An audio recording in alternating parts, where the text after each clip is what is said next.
advancing overnight amid hopes that it will receive the financial lifeline it desperately needs. GM, Ford, and Chrysler are seeking $25 billion in urgent federal funding as their cash burn continues to rise. Earlier, I asked Vivek, director at Frost & Sullivan, how a potential collapse of GM would impact Asian car makers.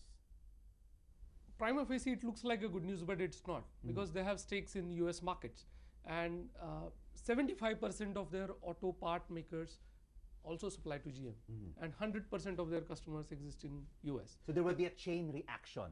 Yeah, if it falls down, one, there are huge job losses. Some say million, some say 2 million, some say 3 million. Huge job losses, which will completely shatter the confidence, completely shatter the buying power of the customer. So the Asian car makers who are operating in US will not have customers.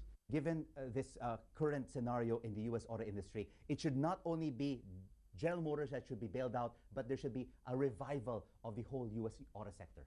That's right. GM, Ford, Chrysler are integrated at back end, in the sense they are interdependent.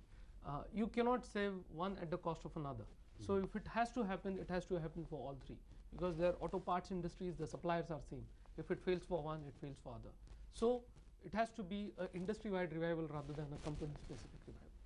You have the major automakers like Toyota, Honda, Nissan, Kia, Hyundai having huge investments in the US auto industry. That's right. They will not be immune from the downturn in the car market. Or what about those who are outside of the US car market?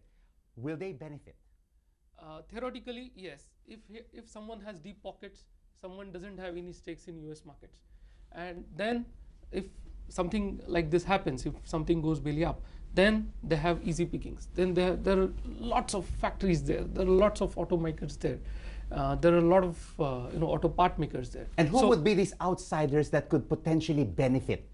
It can be Chinese automakers, it can be Indian automakers, but independent ones. We are not talking about GM companies operating in China, but independent ones, provided they have that kind of money. Without the US, can the Asian car makers just survive with sales from the Asia Pacific markets, Latin America, and Europe?